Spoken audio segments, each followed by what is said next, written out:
Jonas, what was that? What does it sound like to you? Well, it kind of reminds me of, well, like an aluminium can that's being crushed, but much, much bigger. Yeah, a lot bigger and also a lot scarier. That's a caravan being pressed against a bridge by floodwater.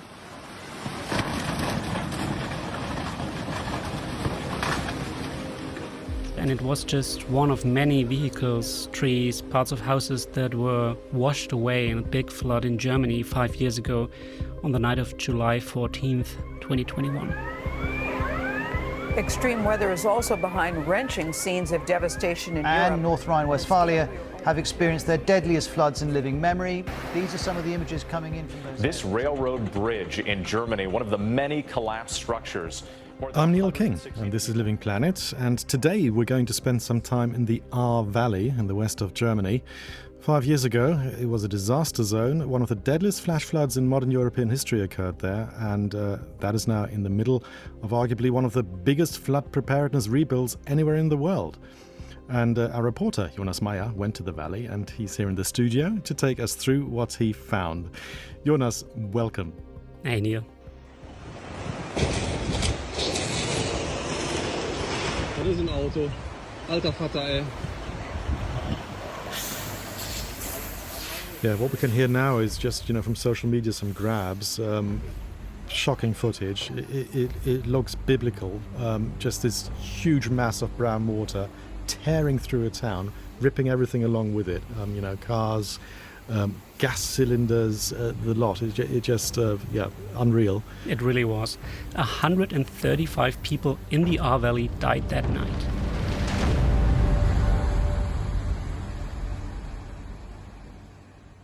You've just come back from this, what used to be a disaster zone.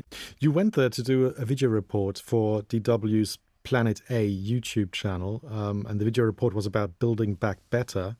And in the course of that video report, you spoke to a lot of people, and one of the people you spoke to was a lady who lived in Bad Neuenahr-Ahrweiler. It's like sort of where like the most narrow part of the valley opens up, and back then 5 years ago, during the flood, the water, it like flooded 80% of the town. It just like went all over.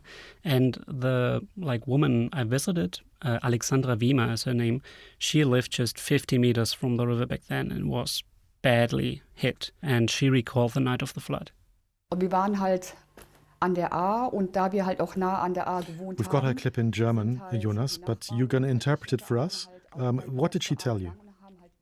So she says she kept going down to the river over and over again because she saw the water rising, and she was, worried, obviously. There was no official warning up until that point. There was later, too late. And it was around 10:30 p.m., she told me, when she heard something coming towards her, which sounds really frightening, I have to say. And in that very moment, she said she turned back to the street where she lived, again, just 50 meters from the river, and the water was basically coming from all directions, she said. Das kam praktisch von allen Seiten. Yeah, one of the reasons, Jonas, why you and I decided to do this studio talk on Living Planet was also because we can compare how it was 5 years ago, because I was actually in the Ahr Valley that very week, directly after the flood, to help friends who had a house in Dernau, right on the river.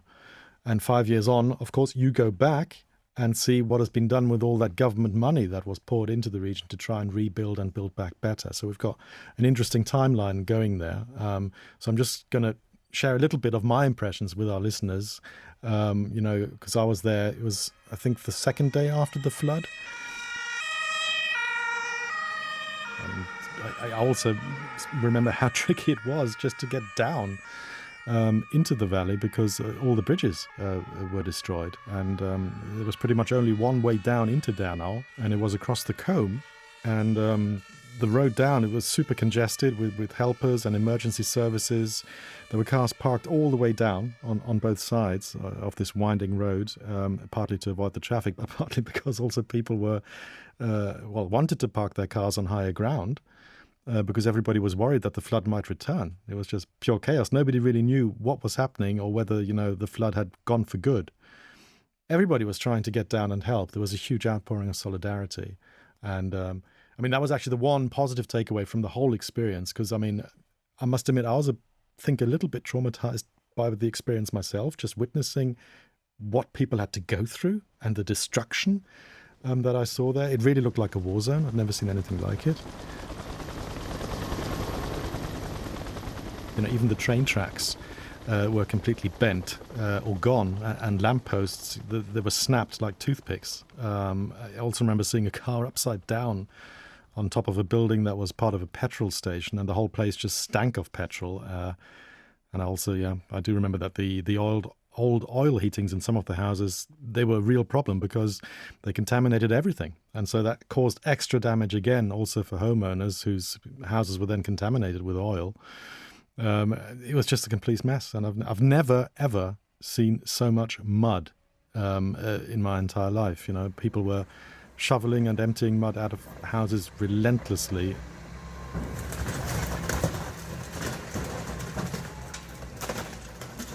I mean, as I said, we had friends there at the time who'd just redone their family home, 2 young children, and they lived in Dernau, just next to the main road, you know, right next to the river.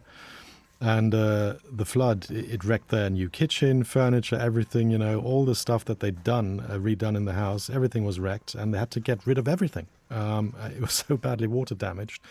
And I also remember just being there on that day, smashing up this brand new kitchen with a sledgehammer and throwing parts of it out of the window onto the road.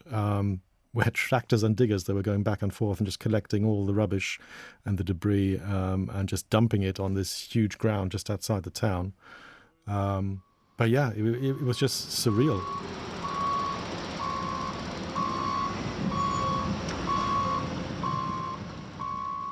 I was really impressed by the watermarks on the houses, because the river had already gone back into its riverbed, and it is a very small river. It's more like a stream, right? I walked down to look at it, and then I was looking back up towards the houses, and I saw the watermarks on the houses, which were like 7 meters, 10 meters up from the river, approximately. And just trying to visualize that all that water must have come through at that height, almost like a tsunami sweeping through this valley and just crushing everything. And I still get goosebumps thinking about that now. It was unreal. Yeah, I mean, you actually still got some of those markings on the buildings. So in one village, Altenburg, which I visited, the river would usually be about 70 centimeters high, and the markings are at about 7 meters. And actually at 7 meters, the monitoring just stopped that night. It might have been beyond 7 meters, 8 meters, 9 meters. Nobody knows for sure because the monitoring stopped. It was that much water. I mean, it's hard to imagine, like you said, because I went there for the first time now, you know, my very first time in the Ahr Valley ever. And the river it's quite charming. It's quite peaceful, you know, also a lot of tourists going there. You've got the mountain slopes, you've got the water, you know, the river winding through the mountain slopes, through the vineyards. Really, it's very nice for hiking, for cycling and so on. And it's picture perfect Germany. Actually, in the hotel where I stayed, it used to be the summer residence of Ludwig van Beethoven, a famous German composer who went there for a decade or two to, you know, find some inspiration for his work. And it's just beautiful and hard to imagine that it all went that wrong and that violent and that destructive.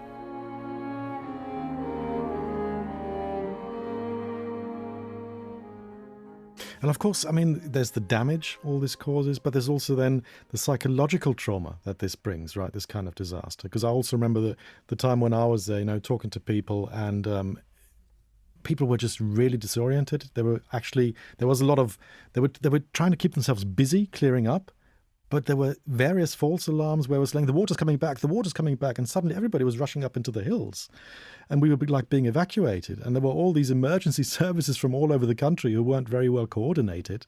They were all trying to help, but nobody really had hard facts or knew what was happening. And so they said, yes, get up quickly. And then it was like, oh, there's a gas leak, quickly, everybody up into the hills.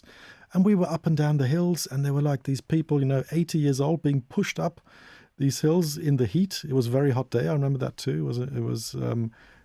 people almost like having heart attacks. I was seeing people. It was horrific. And this was after the flood, 2 days.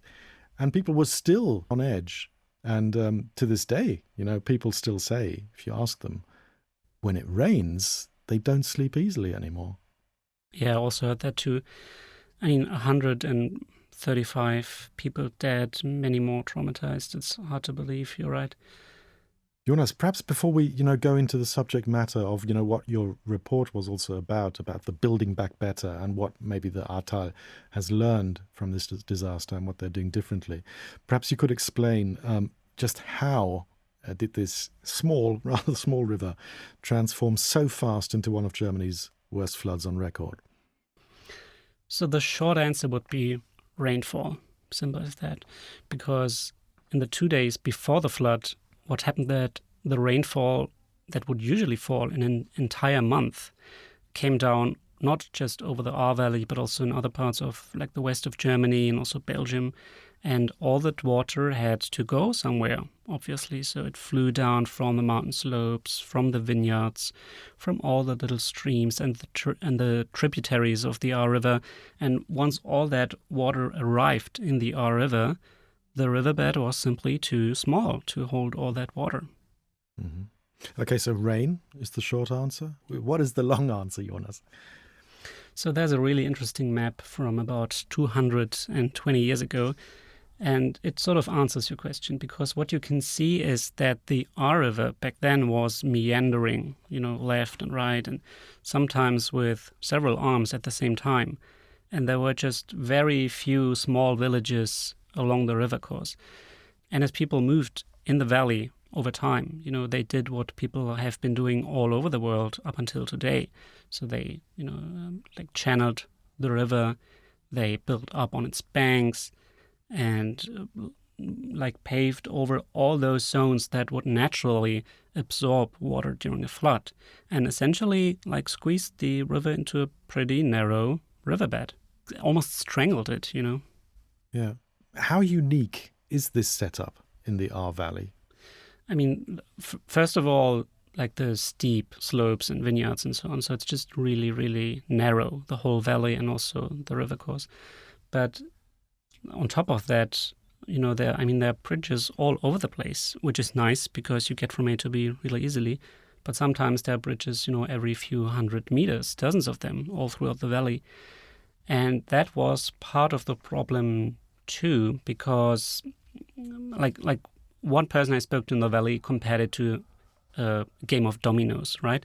Where you start with a small piece and you flick it and it falls over and makes a bigger piece fall and a bigger one and a bigger one. And then, the parts get bigger and bigger. And in the very end, the takeaway is that even with a small piece of dominoes, you can make a big one fall. And that's essentially what happened with the bridges, because all that debris, that the trees, the houses, the caravans and so on, they crashed into those bridges, medieval bridges usually with columns in the middle of it. Really nice to look at, but a death trap in a flood, because all the stuff piled up and the water pooled up and there was a lot of pressure on those bridges. And once they broke, all that stuff that had accumulated, the water, the debris and so on, rolled down onto the next bridge and onto the next bridge and so on and so on. And it was a really deadly chain reaction, sort of. Jonas, you also spoke to an expert to get some international context on this disaster, which happened 5 years ago. I think the Ahr Valley disaster feels exceptional in an European context. But then globally, flash floods and extreme river floods of that magnitude are pretty much occurring, multiple times a year, over a dozen times a year. That's Indu Murthy. She's a climate risk and adaptation expert with the Center for Study of Science, Technology and Policy in India, the city of Bengaluru. I talked to her because I wanted more than the German perspective on this flood and on floods in general, our perspective, basically coming from a wealthy country where, as you pointed out, it's hard to imagine that kind and that scale of flood and destruction. And what she told me is that basically this kind of flood happens all the time, really, in East and Southeast Asia and India and Western Central Africa. and also North America. Yeah. Some of our listeners might remember that flash flood that happened 1 year ago in Texas. It killed more than 130 people, also very lethal. And it was along the Guadalupe River. In Texas, more than 120 people are now confirmed to have died in last week's flash floods, and dozens are still missing, including several campers. Yeah, there are certainly similarities between what happened in Texas. I also remember the news reports, and in Germany, and really in several places around the world. Jonas, you initially went to the Ahr Valley to do some filming for DW's Planet A YouTube channel, where you've already referred to the report. And when the video came out, when it was posted, there were quite a few viewers who commented and shared their own stories. For example, one viewer wrote, I'm reading this off now, I saw so many similarities with the floods in Thessaly, Greece in September of 2023. Or, I'm from the UK and many towns have experienced repeated flooding like this. And then another viewer, we get a lot of these disasters in Brazil due to our old erosion-dominant geography, and it's been increasing lately. Jonas, that last point, the increase through extreme weather, that's something you talked about with Indu Murthy as well, right? Yeah, and what she and really all experts in that field said is that the risk for floods is increasing globally, be it because of hurricanes, because of sea level rise, and most importantly, because of heavy rainfall. Because with climate change, what happens is that the atmosphere is getting warmer, and a warmer atmosphere or warmer air can hold more moisture, which can then to lead heavier rainfall. And yeah, I mean, the science is very clear about that.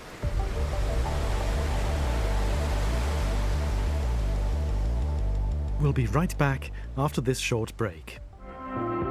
I'm Amy Scott, host of How We Survive, a podcast about the messy business of climate solutions. To a lot of people, geoengineering might seem like a dangerous, outlandish way to play God. But some are embracing this sci-fi inspired approach as a solution to the climate crisis. Listen to How We Survive on your favorite podcast app.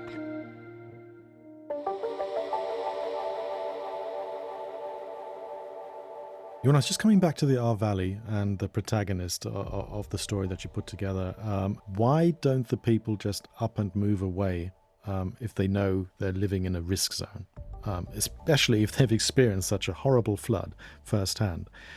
Why doesn't Alexandra move away? I have asked her, and what she says is that she likes to live near the river. Weil's schön ist, am Wasser zu wohnen und weil ich keine Angst habe, hier weiter zu wohnen an der Ahr. And that she isn't afraid. Punkt. Mehr gibt's gar nicht zu sagen. Period. Ich möchte an der Ahr weiter It strikes me as odd, something that kills 135 people on your doorstep, and she says she's not afraid. I mean, it's hard to believe, right? But all the people that she knows who were affected by the flood also stayed in town. And I mean, for me personally, I would probably move away because the danger and the risk is real and it's increasing, as we heard. But I also understand that she stays because she's from the town of Bad Neuenahr-Ahrweiler. She has been living there. She's been raising her kid there and her cat. And, it's identity for her and many other people. And also, she has prepared for a future flood in several aspects. So she's got a little wall around the property. She's got her basement windows sealed with those flood barriers. And on top of that, she's also got sandbags right next to those windows so that when a flood comes, she could put them there really quickly before running into the vineyards. She told me it's about 4 minutes from her home to safety, basically. So, she seems to be aware and she seems to be prepared. And then I guess, I understand it. I mean, the other thing I also come across from time to time is that people say, well, okay, we've had this Jahrhundertflut, so once in a century flood. What are the odds, or statistically the chances are very slim that it's going to happen again within the next 100 years. And so we're safe for now. Yeah, I mean, that's very much what Alexandra also said, that's it. If it's a once-in-a-century event, now it happened, and then for the rest of her lifetime, that was it. I mean, there are floods regularly in the Ahr Valley every 20 years or so, but it's not like that bad. People don't die and houses and bridges don't get destroyed from it. And but like Indumurthy, the expert I talked to from India, she actually said something very smart about it, I think. I mean, science is definitely clear that managed retreat or planned relocation of communities from highest risk zones is sometimes the only rational option, though it is politically and humanly quite difficult. It's not easy for someone to leave behind what they've built over years. It could be deeply traumatic. It does sever people from their land, livelihoods, their identity sometimes. So forced or poorly managed relocations is bad. They do have a poor track record globally. When it is voluntary, well-resourced and community-led, then it could kind of, solve the problem. Okay, Jonas, so just taking stock now, most of the people return to the valley or still in the valley. Can you perhaps take us, bring us up to speed? What has changed then, 5 years on? So not much has changed when it comes to private houses, as we said. But when it comes to infrastructure, actually a lot is going on. So construction work everywhere. That's also the reason why I went to the valley in the first place, to see the towns and the county are supposedly building back better. Okay, Jonas, then maybe take us through your trip, and perhaps you could also highlight some examples of what building back better means. So I started my trip in the town of Bad Neuenahr-Ahrweiler, where Alexandra lives. About 28,000 residents. 80% of the town were flooded 5 years ago, and they're spending €1 billion. I mean, a lot of money. It's hard to imagine €1 billion, and it's federal and state money mostly. And what's notable is that several of the projects that money is being spent for, reconstruction projects, are more than that. They're also flood adaptation and preparedness programs. I met Hermann Josef Pelgrim, who's the CEO of the town's Reconstruction and Development Corporation, which means that he is sort of overseeing a large part of what's happening now. And he first took me to a section of the Ahr where it flooded the historic Old Town 5 years ago. Und hier soll jetzt eben ein künstliches Gestein, also hier eine Prallwand. And to stop that from happening again, what they're doing is they're building a huge wall, like along the river, like in between the river and the Old Town, 500 meters long almost. Board piles, he told me, 1.20 meters in diameter, and driven 15 meters deep in the ground. That's really deep. And that would have prevented the flood from happening? I mean, it would have prevented the flood from crashing into the Old Town. But, we talked about it earlier, squeezing the river into the riverbed, like narrowing the riverbed, it was like a large part of the reason why the flood got so violent in the first place. So it's hard to imagine somehow that this is making things better. It just protects the Old Town. I think that's the main point of it. And I asked Pelgrim, what's after the wall ends? I mean, what's happening then? And what he said is that we have to look at it as a bigger system, maybe CEO talk. Okay, well, I mean, a wall, one example. What else? What else have they been doing? So he took me to 3 other construction sites along the river, downstream a little. The first one was another construction site where they're building a new fire station, and it's being built on stilts. So a bit like in Venice. Venice style. Mm-hmm. Except, as we all know, in Venice, the stills are set in the water. And here in Bad Neuenahr-Ahrweiler, which is not Venice, I want to, highlight that, they will be set in the ground. When the next flood comes, it can wash away the ground, and the fire station would still be standing because it's being built on stilts. And at that point, it would look like in Venice, stills in the water. But hopefully, should never, happen. So it would still be disastrous. We've got that on the Rhine as well. Houses that are sort of built on stilts, elevated, because we regularly have flooding on the Rhine. So okay, I get it. We've got the wall as an example. We've got the stilts as an example. What else are they doing? So a large part of what's being done now for flood adaptation is rebuilding the bridges. and they're not being rebuilt in the same way they were. Very beautiful century-old medieval bridges that had been destroyed during the flood. But instead, they are rebuilding them in a flood-proof manner. It doesn't look that nice, but those bridges are much wider and higher than the old one, so they don't have any pillars in the middle. And that means in a future flood, all the water and debris, houses, caravans, trees, vehicles, and so on, they could pass through that bridge easily without pooling up like it happened last time. One such bridge easily costs $1 million. That's also something why I spoke to Indu Murthy, because she can take the perspective of less wealthy countries. For the calculation of, can we afford protection must be weighed against, can we afford repeated disasters? The cost of inaction is enormous. When we are looking at lower income countries, the flood losses can amount to multiple % of GDP. And it can set back the development by years, multiple years. Many effective measures are also low cost, whether we are talking about early warning systems, community preparedness, or land use zoning and nature-based solutions. They're dramatically cheaper per life saved than hard infrastructure. So there are several of those nature-based solutions being implemented in the town of Bad Neuenahr-Ahrweiler. In a section downstream from the wall, where also Pilgrim took me, what happened is that they have lowered an existing park by like maybe a meter or so. So not much really, but it does make a difference during a flood, because like what would happen is that it would essentially serve as a floodplain during floods.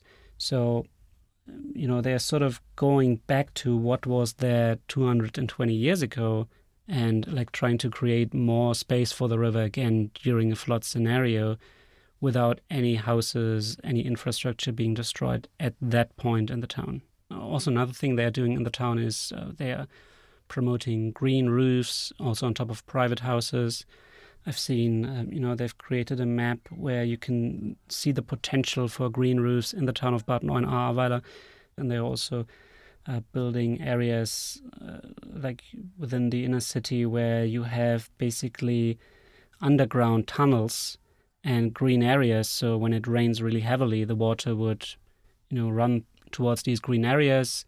It would sink down like in a sponge city and then be redirected back to the river through those channels. I mean, it doesn't really help in a big flood scenario like 5 years ago, but it does help during heavy rain and maybe, smaller flood.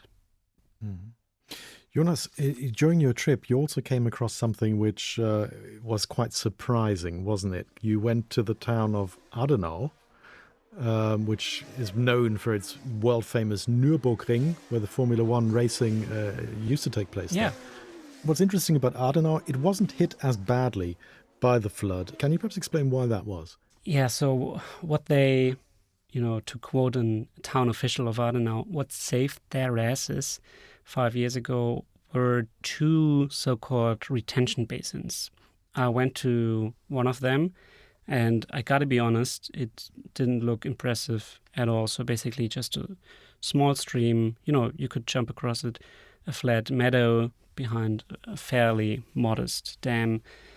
But a town official sent me pictures of what it looked like during the flood, and the whole thing was full to the brim, 40 milliliters of water.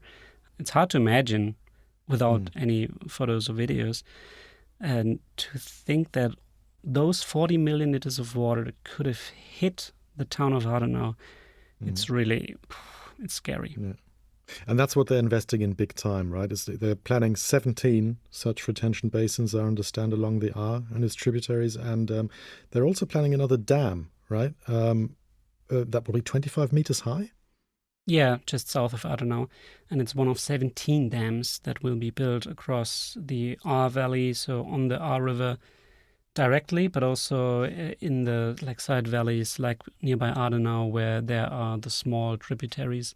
It was part of the problem, right, 5 years ago, that not just all the water that came down the Ahr River itself, but also all the water coming down on those little streams. And, it's quite, expensive. 1.5 billion euros for those 17 dams combined. And that's just the current estimate, and this is Germany. So things will probably turn out much more expensive than expected. But apparently it makes sense from an economic point of view, because 5 years ago, damage in the Ahr Valley and side valleys were 15 billion, so 10 times that. Jonas, speaking of, action and inaction, the 2021 flood, it took everybody by surprise just how bad it did turn out in the end. But you discovered during your trip that this wasn't the first historic flood to hit the Ahr Valley, was it? Yeah, I was surprised to learn that there was one flood of a similar size in 1805 and then again another one in 1910. And after that second flood in 1910, what people did was to make protection plans and preparedness plans. And they were surprisingly similar to what they're doing today. So they included the retention basins, for example. What happened to those plans? I mean, they weren't built, obviously, except for, a couple of ones like those outside Adenau, which did work well, as we know now. And, I mean, besides that, the First World War started. And after that, and you won't believe it, Neil, the budget was used to build that very racing course we talked about, the Nürburgring, the world-famous Nürburgring.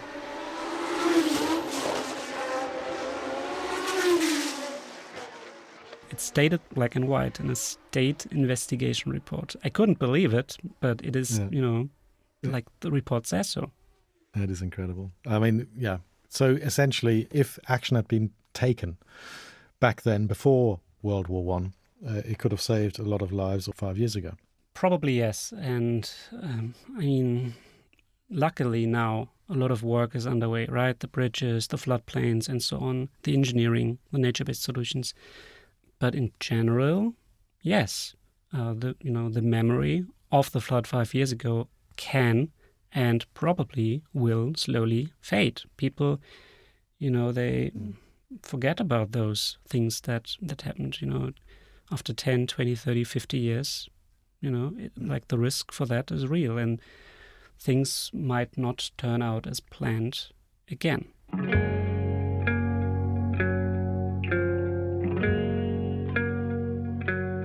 Well, Jonas, thank you very much for keeping the memory alive with me today. 5 years on, taking stock of the Ahrtal flooding disaster and how the valley is building back better 5 years later. Jonas Mayer, thank you very much for joining me on Living Planet.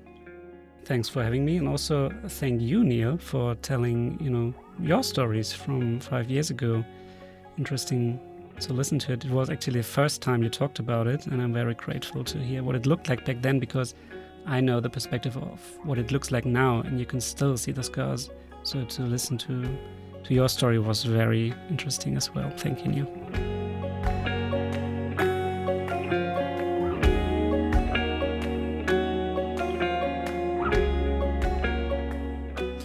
And you can find Jonas's full video report on the DW Planet A YouTube channel. We'll put the link in the show notes. And we also want to hear from you.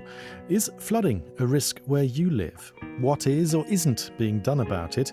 Please do leave us a comment wherever you're listening. This week's episode of Living Planet was produced by Jonas Mayer and presented and soundscaped by me, Neil King. Our sound engineer was Michael Springer. Next week, we're going deep on this. This is the beginning of a new industrial revolution, and this industrial revolution is about the production not of energy, not of food, but the production of intelligence. This is the future, we're told, of economic growth, of innovation. But this digital universe we're building doesn't live in the clouds. It's planted firmly on the ground. Tech companies are spending billions of dollars to build data centers around the country to power AI. In data centers. This has gone from a lot of compute to the biggest infrastructure project in history. As the size and number of these energy-hungry centers grows and grows, so too do the concerns over just how much power, water and space they need. I'm Charlie Shield, and in this upcoming two-part series from Living Planet, we're digging into the data centre boom in Germany. We'll take you to the place they're growing the fastest, to hear from the people living beside them and the industry behind them. Make sure to join us again for that. That's it for this week. Thanks for listening, and bye for now.